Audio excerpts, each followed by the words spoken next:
Across the world, some towns were designed with remarkable mathematical precision. Star-shaped fortresses, perfect grids, and radial patterns so exact they almost seem otherworldly. These are towns built in extraordinary geometric shapes.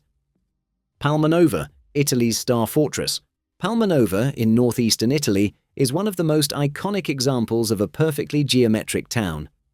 Founded in 1593 by the Republic of Venice, it was designed as a nine-pointed star fortress, embodying Renaissance ideals of symmetry, beauty, and military strength.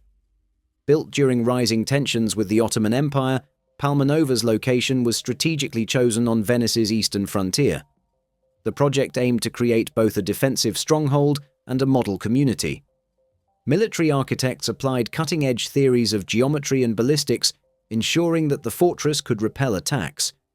Its 9 bastions, connected by curtain walls and surrounded by a moat, eliminated blind spots common in medieval defenses, allowing overlapping fields of fire from every angle. Beyond its military function, the design had symbolic meaning. Renaissance thinkers believed perfect forms could inspire civic virtue, and Palmanova reflected this philosophy. Inside the walls, streets radiate from a central hexagonal piazza, with 3 concentric rings divided by radial avenues. This not only allowed efficient troop movement, but also created a harmonious visual pattern that still fascinates viewers from above. Despite its brilliance, the town initially struggled to attract settlers. The Venetian government offered tax breaks and land grants, but many peasants resisted moving into what felt like a military outpost. Over time, however, Palmanova grew in importance, serving in conflicts from the Napoleonic Wars to the Austrian Empire's rule. Today, Palmanova is a UNESCO World Heritage Site, part of the Venetian works of defense. Its star-shaped walls, monumental gates, and central piazza remain remarkably well preserved, with modern development respecting the original plan. From above, it's still a breathtaking sight, a perfect 9-pointed star surrounded by a moat, its streets converging in flawless symmetry. What began as a fortress now stands as a timeless symbol of the Renaissance pursuit to merge science, art, and necessity into one vision. Naarden, the Dutch water fortress. About 30 kilometers east of Amsterdam lies Naarden, one of Europe's best-preserved star-shaped fortified towns. Originally established in the late Middle Ages, Naarden was transformed in the 17th century into a striking geometric fortress as part of the Dutch Republic's defenses against Spain and later France. Its design showcases the Dutch mastery of military engineering during the 80 Years' War and beyond. The fortress forms a 6-pointed star surrounded by a double ring of canals and earth ramparts. Each point houses a bastion, while the moats between them could be deliberately flooded during sieges. This ingenious use of water as a weapon was a hallmark of Dutch defense strategy, taking advantage of the country's flat, low-lying landscape. The result was a fortress that combined geometric precision with practical strength. Inside the walls, the layout is just as methodical. Streets radiate from a central market square, with concentric rings providing clear circulation and rapid access to defensive positions. Gates such as the Utrecht Gate and Amsterdam Gate were aligned along the main axes, reinforcing the town's sense of order and symmetry. Historically, Naarden played a key role in protecting Amsterdam and the surrounding provinces. It endured occupations and battles during the Franco-Dutch War of the 1670s and under Napoleonic rule.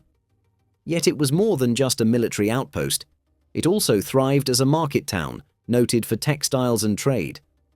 By the 19th century, star forts had become obsolete under modern artillery, but Naarden's defenses were never demolished.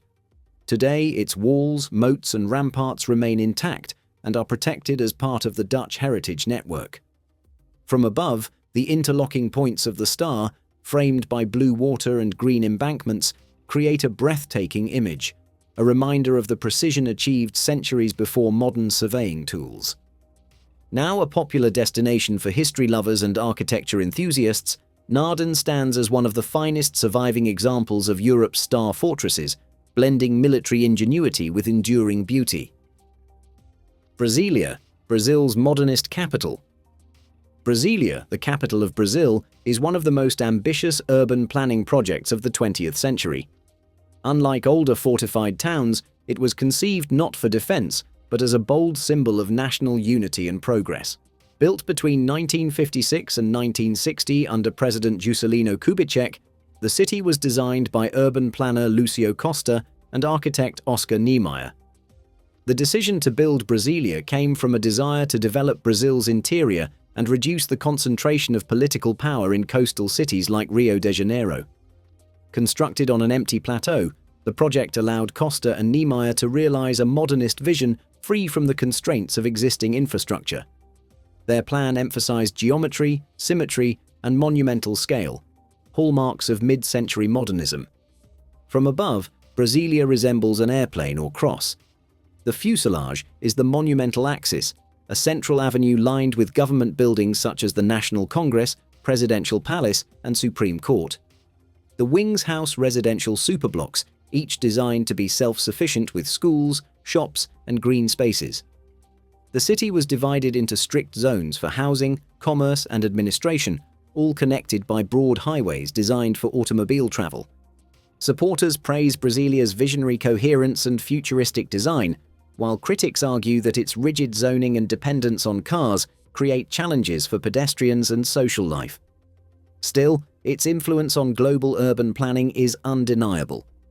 In 1987, UNESCO declared Brasilia a World Heritage Site, recognizing it as a masterpiece of modernist architecture and planning. Key landmarks, like Niemeyer's Cathedral with its hyperbolic curves and the Twin Towers of the National Congress, reinforce the city's futuristic character. From above, the sweeping residential wings contrast with the strict linearity of the monumental axis, producing a strikingly balanced composition. Though Brasilia continues to face issues such as traffic congestion and inequality, it remains one of the most significant experiments in modern urbanism. Its deliberate geometry sets it apart from almost every other capital city in the world, an enduring example of how modernist ideals were translated into large-scale urban form. La Plata, Argentina's city of perfect symmetry. La Plata, the capital of Buenos Aires province in Argentina, is one of South America's most striking examples of geometric city planning. Founded in 1882 to serve as the provincial capital after Buenos Aires city was federalized, La Plata was meticulously designed by architect Pedro Benoit, who applied precise principles of symmetry and geometry that remain clearly visible today. The city's layout is based on a square grid overlaid with two diagonal avenues intersecting at the central Plaza Moreno. This design divides La Plata into 4 quadrants, each anchored by smaller plazas and parks positioned at regular intervals. The diagonals were intended to shorten travel distances across the city while providing visual landmarks, while the frequent green spaces ensured that residents were never far from a public park, a remarkably progressive feature for its time. The careful alignment of streets and diagonals placed government buildings, cultural institutions, and public spaces in prominent positions, blending rational functionality with monumental architecture. Symbolizing Argentina's modernization during a period of rapid economic growth, La Plata quickly became known as a showcase of progress. It was also among the first cities in Latin America, and indeed the world, to install electric street lighting citywide just after its founding. From above, La Plata's geometry is unmistakable, a perfect square punctuated by diagonals converging on the central plaza. The symmetry is both practical and symbolic, representing order and optimism during an era of rapid change. Even as the city has grown, its original structure has endured with little alteration, and many of its parks and plazas remain in use today. Today, La Plata is not only an administrative hub, but also a major academic center, home to the National University of La Plata, which has produced several Nobel laureates. Its enduring design continues to stand as a remarkable example of how urban planning can combine functionality, beauty, and symbolism in one unified vision. Canberra, Australia's geometric capital. Canberra, the capital of Australia, is one of the world's most distinctive planned cities, built on strict design principles in the early 20th century. The site was chosen as a compromise between Sydney and Melbourne, symbolizing national unity. In 1912, American architects Walter Burley Griffin and Marion Mahoney Griffin won the International Design Competition, presenting a vision that emphasized symmetry, radial axes, and harmony with the natural landscape. At the heart of their plan is the parliamentary triangle, formed by three major axes linking the Parliament House, Defence Headquarters, and City Hill. This central framework is enhanced by radiating avenues and concentric circles that align with topographical landmarks such as Lake Burley Griffin and the surrounding hills, including Mount Ainslie. Inspired by the City Beautiful movement, the Griffins incorporated wide boulevards, monumental structures, and integration with nature into the design. Canberra's most distinctive feature is its geometric road system. Circles and hexagons structure the layout, with radial and grid patterns intersecting at large roundabouts that ease traffic flow, an advanced idea for the early 1900s. Lake Burley Griffin, completed later as the city's centerpiece, functions both as a flood control reservoir and as a scenic focal point, anchoring the city's geometry. Construction began in 1913, but was slowed by World War I, the Great Depression, and World War II. Development accelerated after the 1950s, when the federal parliament officially relocated from Melbourne. Despite modern expansions, Canberra has largely preserved the Griffins' original vision of geometric clarity and natural integration. Today, the city is characterized by wide boulevards, extensive green spaces, and deliberately low building heights that preserve sweeping views of its hills. It houses Australia's key political and cultural institutions, including the National Gallery, High Court, and Australian War Memorial. From above, the parliamentary triangle framed by the lake and radiating avenues remains instantly recognisable, a lasting example of how planned capitals can balance symbolic, functional, and environmental goals. Jaipur, the Pink City of Geometry. Jaipur, founded in 1727 by Maharaja Sawai Jai Singh I, is one of the earliest planned cities in India and a striking example of geometric urban design rooted in traditional Indian principles. Located in Rajasthan, it was conceived as the new capital of the princely state, replacing the older hill fort of Amber. The city's layout follows a strict grid plan based on Vastu Shastra, the ancient Indian system of architecture and planning. Jaipur was divided into 9 rectangular sectors, symbolizing the 9 divisions of the Hindu cosmological universe. Its streets intersect at right angles, forming a precise grid pattern of wide avenues and uniform blocks. At the heart of the plan lies the city palace, the royal residence, with other iconic landmarks such as the Hawa Mahal, the Palace of Winds, and the Jantar Mantar Observatory carefully aligned within the grid. This arrangement balanced functionality with spiritual symbolism, reflecting Jaipur's dual role as both a practical capital and a sacred center. The city was enclosed within massive fortified walls, forming a roughly rectangular boundary, punctuated by 7 grand gates. These walls, combined with the orderly grid inside, provided both defense and structure during a time of frequent conflict. Within them, markets and residential quarters were meticulously planned, with different trades and communities assigned to specific streets or squares to promote commerce and social organization. Jaipur is famously known as the Pink City. In 1876, its buildings were painted a terracotta pink to welcome the Prince of Wales, a tradition that continues today. From above, this uniform color scheme makes the grid of streets and squares stand out vividly, giving the city its distinctive identity. For its time, Jaipur's planning was remarkably advanced. Streets were made unusually wide to accommodate royal processions and bustling markets. Drainage systems were integrated from the start, and public squares were evenly spaced to ensure balance and accessibility. In 2019, the city's historic core was designated a UNESCO World Heritage Site, recognized as an outstanding example of 18th-century urban planning that successfully fused Indian architectural traditions with innovative design principles. From an aerial perspective, Jaipur's precise grid, fortified walls, and pink-hued structures make it instantly recognizable, an enduring symbol of India's cultural heritage and visionary urban planning. Valletta, Malta's fortified grid city. Valletta, the capital of Malta, is one of the most carefully planned fortified cities of the 16th century. Built almost entirely from scratch after the Great Siege of Malta in 1565, it was conceived by the Order of St. John as both a stronghold and a thriving urban center. The city's design was drawn up by Italian military engineer Francesco Laparelli, sent by Pope Pius V. Applying Renaissance ideals of order and symmetry, Laparelli laid out Valletta in a strict grid pattern. Unlike older European cities that grew organically, Valletta's straight intersecting streets were planned with both military precision and civic function in mind. The grid made it easy to move troops during an attack while also providing ventilation and natural cooling during the scorching Mediterranean summers. Encircling the city are massive fortifications, towering bastions, curtain walls and deep ditches, engineered to withstand artillery bombardment. Its position on a peninsula provided natural protection from three sides, with the sea acting as a barrier, leaving only the narrow land approach to be heavily fortified. Within the walls, public spaces were carefully integrated into the grid. Republic Street and Merchant Street became the commercial heart of the city, while St. John's Co-Cathedral rose as its spiritual centerpiece.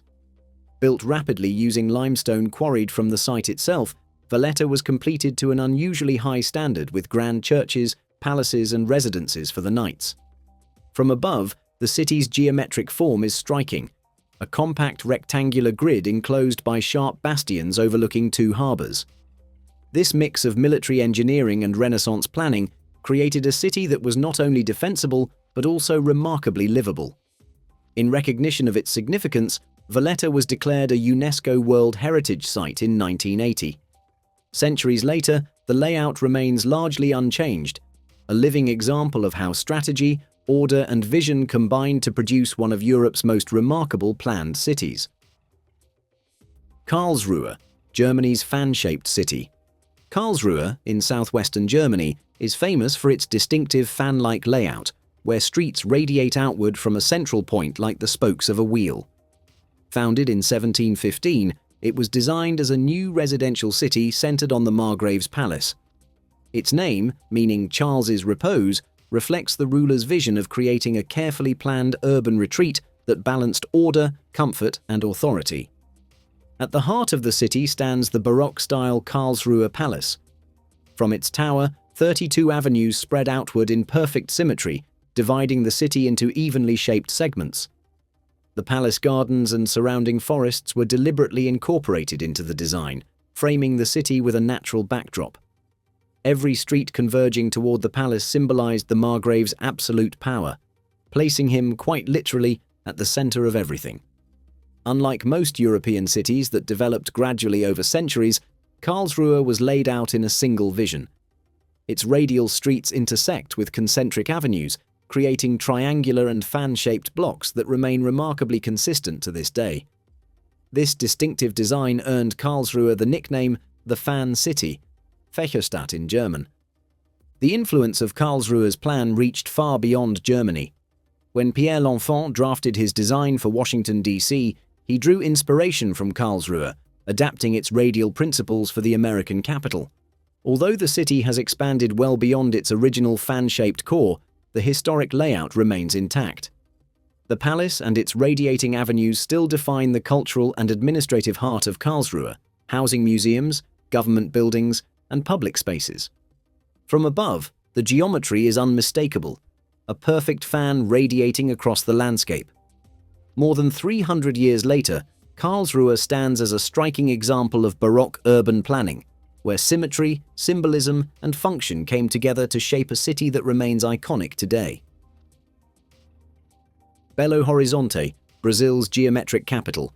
Belo Horizonte, the capital of Minas Gerais in southeastern Brazil, stands as one of the earliest examples of a modern planned city in Latin America. Conceived in the 1890s to replace Ouro Preto as the state capital, it was designed to embody modernization and progress during Brazil's First Republic.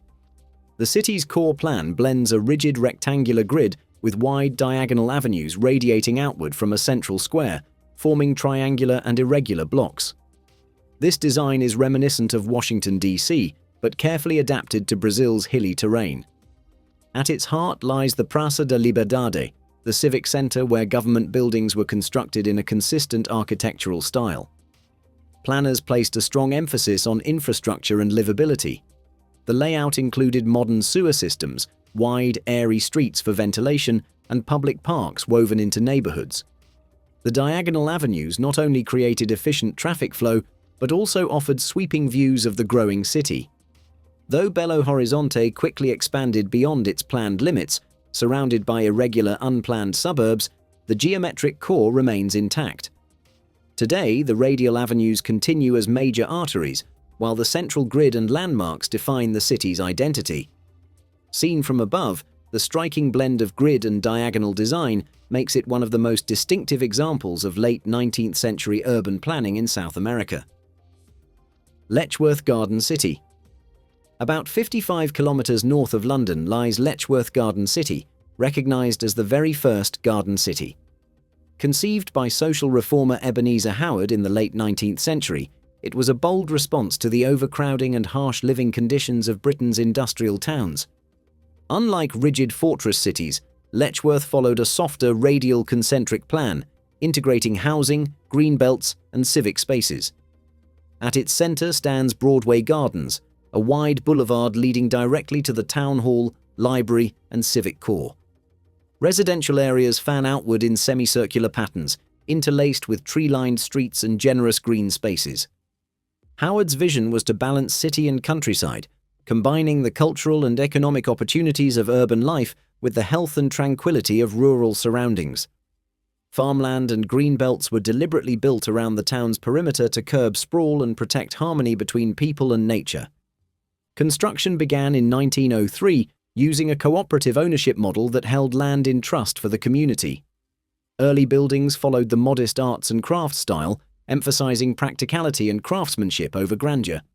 Letchworth soon attracted reformers, artists, and thinkers, becoming a model for future planned communities worldwide. From above, its radiating streets, central boulevard, and protective green belts remain distinct.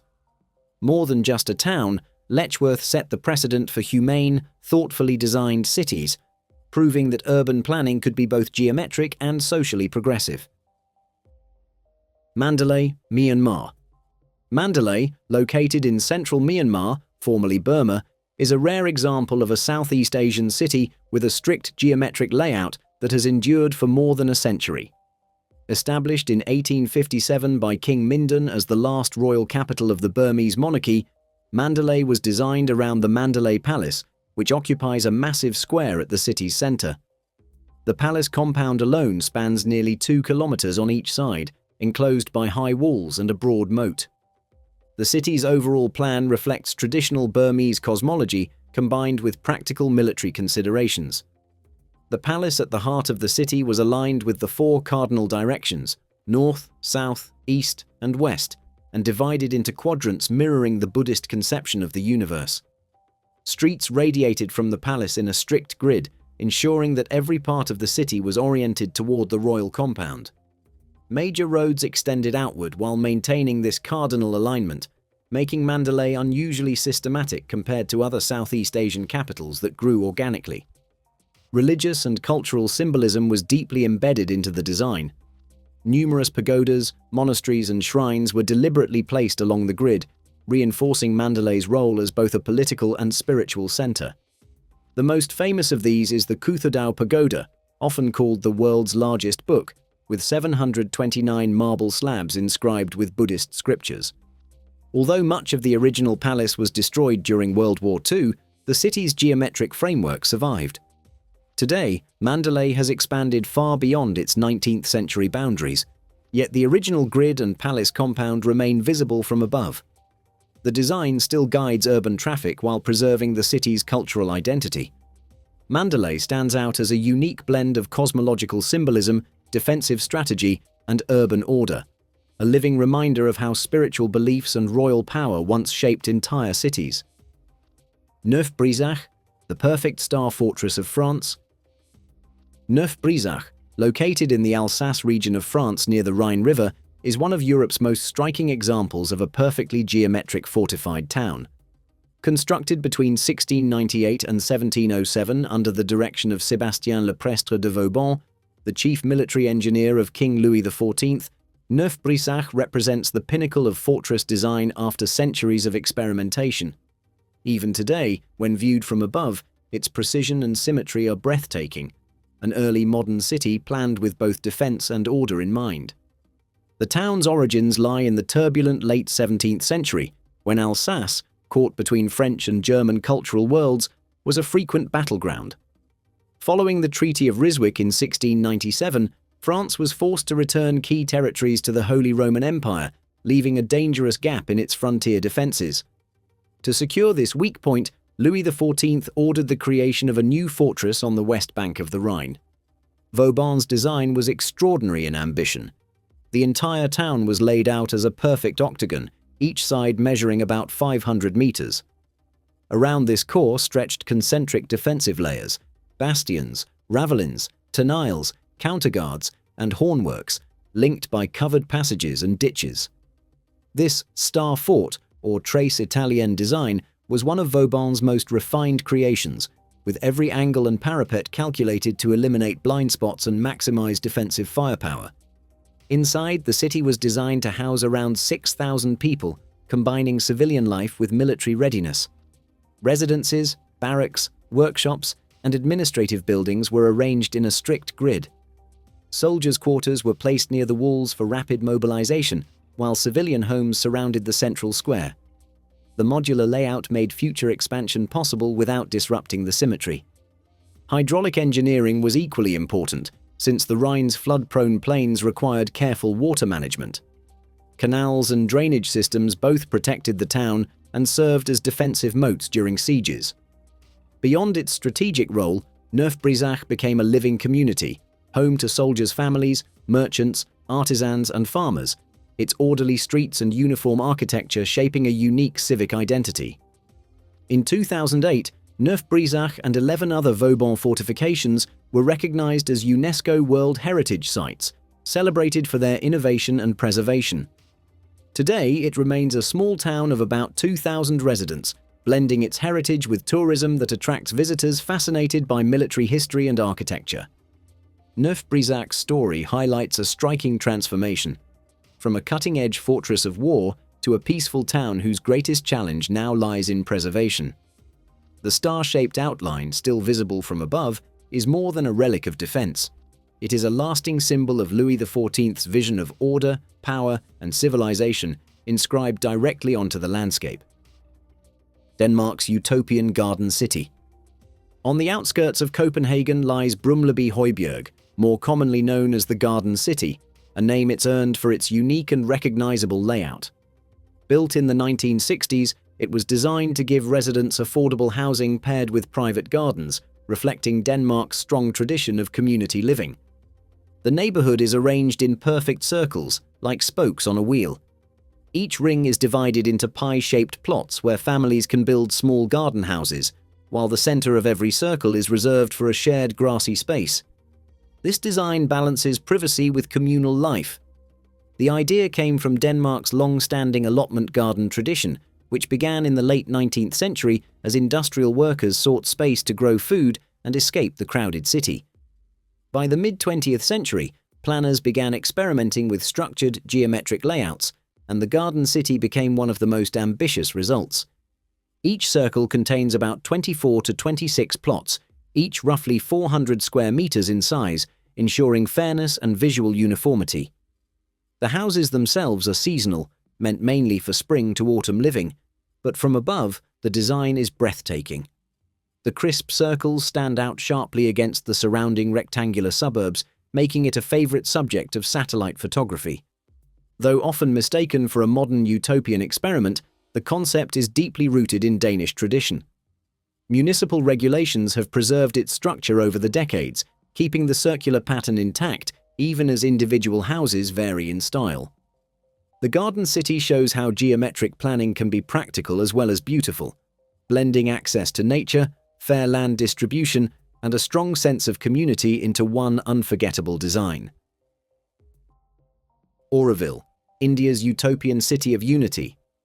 Auroville, located near Puducherry in southern India, is one of the most unusual towns in the world.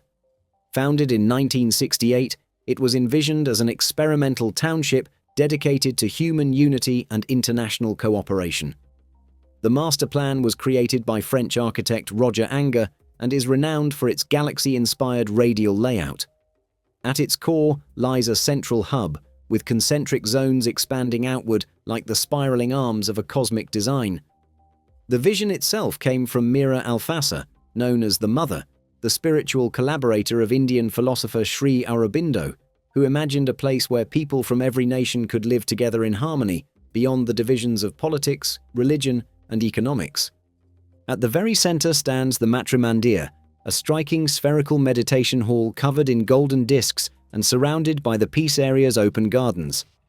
From this symbolic heart, the township extends into distinct zones: residential communities connected by tree-lined paths, sustainable industries clustered in efficient grids, educational and cultural institutions arranged around courtyards, and international pavilions representing nations from around the globe, radiating outward in symbolic unity. Encircling the township is a vast greenbelt, a ring of forests and farmland that not only provides food, renewable energy, and water management, but also protects Auroville from urban encroachment. Today, the town is home to around 3,000 residents from more than 50 countries, making it one of the most culturally diverse settlements of its kind. From the air, its design is unmistakable. The golden sphere of the Matrimandir gleams at the center, surrounded by circular layers of carefully organized zones and greenery that form one of the world's most distinctive urban plans. Although not every detail of Angar's master plan has been fully realized, the key geometric framework remains intact. Auroville continues to serve as both a living social experiment and a model of visionary urban design, a place where architecture, spirituality, and sustainability intersect in an ongoing attempt to foster harmony between humanity and the natural world. That's all for today. If you enjoyed this journey through some of the world's most fascinating urban designs, make sure to like the video, share it with fellow explorers, and subscribe for more incredible stories from history and around the globe.